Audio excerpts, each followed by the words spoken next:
Hi, எல்லாருக்கும் வணக்கம்.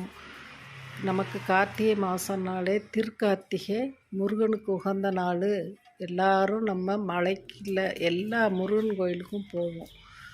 திருவண்ணாமலையில் பரணி தீபம் ஏற்றுவாங்க, எல்லா கோயில்லையும் சொக்கப்பனை கொளுத்துவாங்க.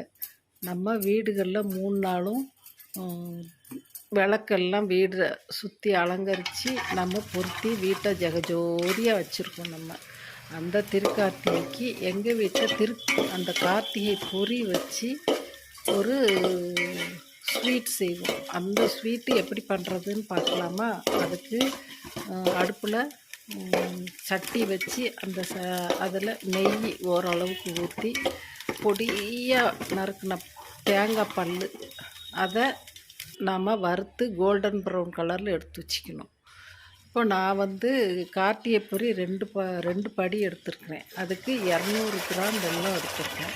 வேணும்னா உங்களுக்கு இனிப்பு கூட வேணும் அப்படின்னா கூட ஒரு 50 போட்டுக்கலாம்.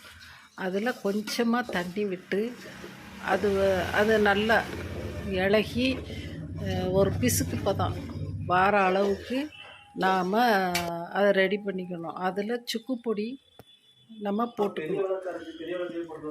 போட்டு அது பிசுக்கு பதம் வரவும் நாம் இந்த தேங்காய் பல் கார்த்திகை பொரி எல்லாம் போட்டு பரட்டணும். இதுதான் இந்த கார்த்திகை பொரிங்கிறது. நல்லா பொறுன்னு சூப்பராக இருக்கும் சாப்பிட்றதுக்கு.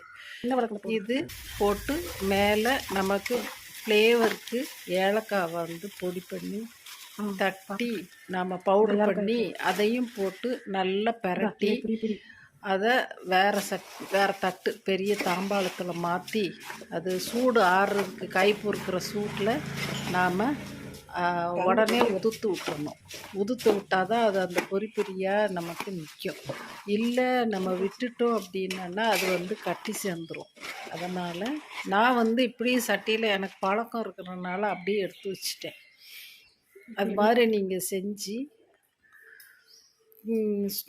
ஒரு கண்டெய்னர் பாக்ஸில் ஸ்டோர் பண்ணி வச்சுக்கிட்டிங்கன்னா 1 மந்த்துக்கு அது கெட்டு போகாமல் நல்ல பொறுப்பாக இருக்கும். குழந்தைங்களுக்கு ஈவினிங் ஸ்நாக்ஸ் மாதிரி கொடுத்தான்னா அவங்க விரும்பி சாப்பிடுவாங்க.